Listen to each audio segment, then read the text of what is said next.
Hi. Hello. నమస్తే అందరికి. Welcome to my channel. ఇప్పుడు మనం చెప్పుకోబోతున్న స్టోరీ 'మనసా పలకవే' ఎపిసోడ్ 84. ముందు దాన్ని లేపి ఏదైనా తినిపించమ్మా, టాబ్లెట్స్ వేయాలి కదా! అలాగే ఉంటే ఇంకా నీరసం ఎక్కువైతుంది అని చెప్పాడు సిద్ధు వాళ్ళ అమ్మకి. అలాగే నాన్న అని సిద్ధు ఫ్రెష్ అవ్వడానికి బయటికి వెళ్ళడంతో ఆ సెలైన్ అయిపోయే వరకు ఆగి, ఆ తర్వాత సాహిత్యని మెల్లిగా లేపి తనని వాష్‌రూమ్‌కి తీసుకెళ్లారు త్రివేణి గారు.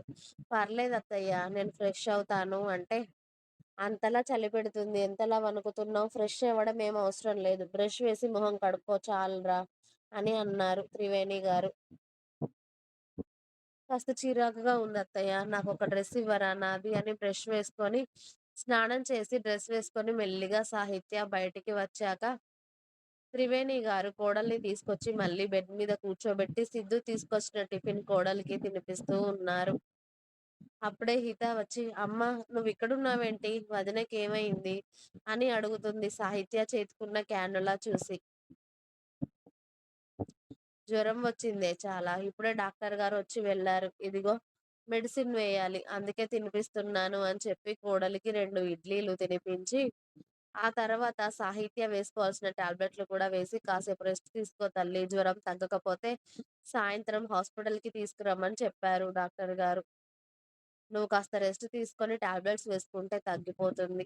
సరేనా? నేనిప్పుడే వస్తాను. మీ మామయ్య గారికి టిఫిన్ పెట్టేస్తాను తల్లి" అని ఆల్రెడీ కాలేజ్‌కి రెడీ అయిన నారాయణ గారికి టిఫిన్ పెడుతూ, "ఇవాళ మీరు కాలేజ్‌కి వెళ్ళండి. నేను రావట్లేదు" అని చెప్పారు త్రివేణి గారు.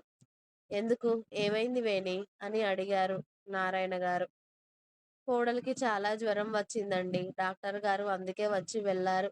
ఇంట్లో అమ్మాయినొక్కదాన్నే వదిలేసి ఎలా వెళ్తాం? బావుండదు కదా!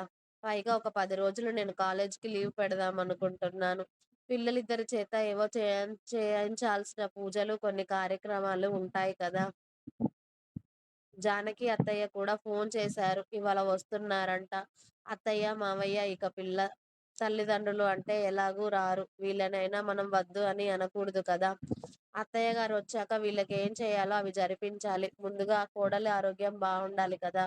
మీరు వెళ్ళండి అని చెప్పి ఆయనకి టిఫిన్ పెట్టి, ఆయన తిన్న తర్వాత నారాయణ గారిని కాలేజీకి పంపించాక, సిద్ధు, హితకి కూడా టిఫిన్ పెట్టి, ఆ తర్వాత ఆవిడ కూడా టిఫిన్ చేసి, ఇక లంచ్ ప్రిపేర్ చేసి ఫ్రెష్ అయ్యి మెల్లిగా సాహిత్య దగ్గరికి వచ్చేసరికి, మెల్లిగా సాహిత్య కూర్చొని హితతో మాట్లాడుతూ ఉంటుంది. సిద్ధు అతడి వర్క్‌లో అతడు ఉన్నాడు ల్యాప్‌టాప్ పట్టుకొని. త్రివేణి గారు లంచ్ అవ్వగానే ముందుగా కోడలి దగ్గరికి వచ్చి, "సాహిత్య, ఇలా నిల్చో అమ్మా" అని అన్నారు. "ఎందుకా?" అని సాహిత్య పక్కకి నిల్చోవడంతో కోడలికి ఉప్పు, మిరపకాయలతో దిష్టి తీస్తూ, "నిన్న అంత దూరం నుండి ప్రయాణం చేసి వచ్చావు కదా! ఎందరి కళ్ళు పడ్డాయో ఏంటో నీ మీద, ఎంత దిష్టి తగిలిందో, ఏదైనా గాలి సోకితే పోతుందమ్మా. అందుకే జ్వరం వచ్చినట్టుంది" అని కోడలికి దిష్టి తీసి, "ఎంతసేపు రూమ్‌లోనే కూర్చుంటారు? బయటికి రండిరా! లంచ్ అయింది వడ్డిస్తాను రండి" అని కోడలికి దిష్టి తీసి కాళ్ళు, చేతులు కడుక్కొని వచ్చి, హిత, సిద్ధుకి భోజనం వడ్డించి సాహిత్య కోసం చపాతీలు చేసి అవే వడ్డిస్తారు త్రివేణి గారు. సాహిత్యకి ఫీవర్‌తో అసలేమీ తినాలి అనిపించదు కానీ, త్రివేణి గారు బలవంతం చేయడంతో ఒక్క చపాతీ తిని, "ఇక చాలత్తయ్య, నా వల్ల అవ్వట్లేదు" అని మళ్ళీ ఒక ఫీవర్ టాబ్లెట్‌లు వేసుకొని మెల్లిగా పడుకుంటుంది నీరసంగా. "రేయ్! అమ్మాయిని కాస్త చూస్తూ ఉండరా? మళ్ళీ జ్వరం గాని వస్తే హాస్పిటల్‌కి తీసుకెళ్దాం. సరేనా?" అన్నారు త్రివేణి గారు కొడుకు భోజనం చేశాక. "అలాగే అమ్మా" అని సిద్ధు హ్యాండ్ వాష్ చేసుకొని రూమ్‌లోకి వెళ్ళేసరికి సాహిత్య ఒకవైపు ముడుచుకొని కనిపించింది. అతడు వెళ్లి ఆమె నుదురు మీద అలాగే మెడ మీద చెయ్యి వేసి "జ్వరం ఎలా ఉంది?" అని చెక్ చేస్తూ ఉంటే, మెల్లిగా కళ్ళు తెరిచిన సాహిత్య సిద్ధు చేతిని ఆమె బుగ్గ మీద ఉంచేసుకొని, "కాసేపు ఇలాగే ఉండొచ్చు కదా సిద్ధూ! వెచ్చగా ఉన్నావు" అని అంది మెల్లిగా. ఇక ఆమె అంతలా అడుగుతూ ఉండడంతో సిద్ధు చేసేదేం లేక ఆమె పక్కనే కూర్చొని, ఆమె బుగ్గ మీద చెయ్యి వేసి, ఆమె చేతిని మెల్లిగా రాస్తూ ఉంటే అతడి ఒళ్ళో తలపెట్టుకొని హాయిగా నిద్రపోతుంది సాహిత్య. చాలా సేపటి వరకు ఆమెకు ఎలా ఉంది అని చూస్తూనే ఉన్నాడు. సిద్ధు. అలా సాయంత్రం వరకు పూర్తిగా జ్వరం తగ్గుతుంది మెడిసిన్‌కి, ఇంజెక్షన్స్‌కి. అలాగే సెలైన్స్‌కి కాస్త సాయంత్రం నుండి చెమటలు కారుతూ ఒళ్ళు చల్లబడడంతో ఆమెను బెడ్ మీద పడుకోబెట్టి బయటికి వచ్చాడు సిద్ధు. "ఎలా ఉంది నాన్న అమ్మాయికి? జ్వరం తగ్గిందా? లేకపోతే హాస్పిటల్‌కి తీసుకెళ్దామా?" అని అడిగారు త్రివేణి గారు. "వద్దమ్మా! ఇప్పుడు తగ్గింది. కాస్త ఒళ్ళు చల్లబడింది. నువ్వొకసారి వెళ్లి చూడు" అని చెప్పాడు సిద్ధు వాళ్ళ అమ్మతో.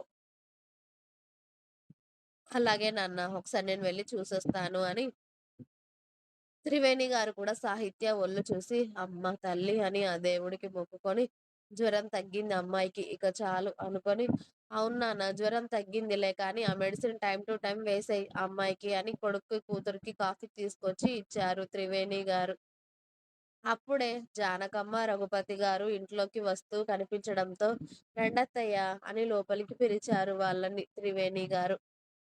ఆ సమయానికి నారాయణ గారు కూడా అప్పుడే ఇంట్లోకి వచ్చారు. జానకమ్మ గారు రావడంతోనే సిద్ధుని హత్తుకొని, "ఎక్కడుందయ్యా నా మనవరాలు" అని అడిగారు. "అమ్మాయికి కాస్త జ్వరం వచ్చిందత్తయ్య. పొద్దున్నే మన డాక్టర్ గారు వచ్చి ఇంజెక్షన్ చేసి వెళ్లారు. ఇదిగో ఇప్పుడే కాస్త జ్వరం తగ్గింది. పడుకుంది. ఇంకా మేమే లేపలేదు. కాసేపు పడుకోనివ్వని" అని చెప్పారు త్రివేణి గారు. అయ్యో! నా తల్లికి ఇక్కడికి వచ్చినప్పటి నుండి జ్వరమే. అస్సలు తగ్గట్లేదు. పైగా అక్కడ కళ్ళు తిరిగి పడిపోయింది. ఇక మొన్న ఏమో నీళ్ళల్లో దూకేసింది. అన్నీ కలిసి అమ్మాయి ఆరోగ్యం అస్సలు బావుండట్లేదు అని జానకమ్మ గారు సిద్ధు రూమ్‌లోకి వెళ్ళేసరికి సాహిత్య ఇంకా పడుకునే కనిపించడంతో, "అమ్మ సాహిత్య తల్లి" అని పిలిచారు జానకమ్మ గారు.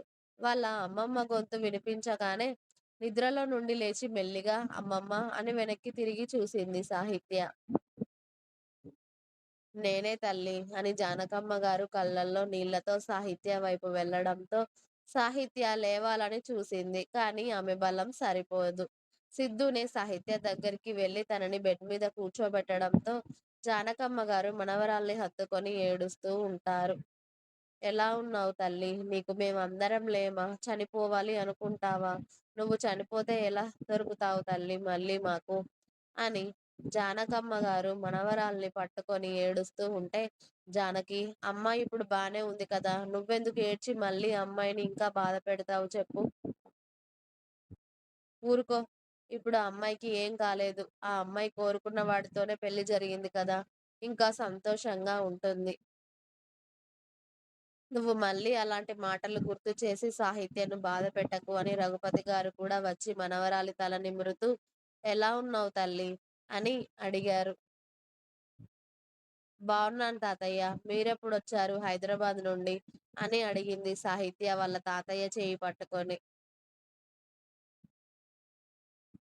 "ఇప్పుడే వచ్చాం తల్లి. ఇదిగో నిన్ను చూడాలని ఇక్కడికే వచ్చాము" అన్నారు రఘుపతి గారు. "నాన్న ఏమంటున్నాడు తాతయ్య" అని అడిగింది సాహిత్య. ఇంకా ఉంది. మీకు నా స్టోరీస్ నచ్చినట్టయితే ప్లీజ్ లైక్ చేయండి. అలాగే నా ఛానల్‌ని తప్పకుండా సబ్స్క్రైబ్ చేయండి.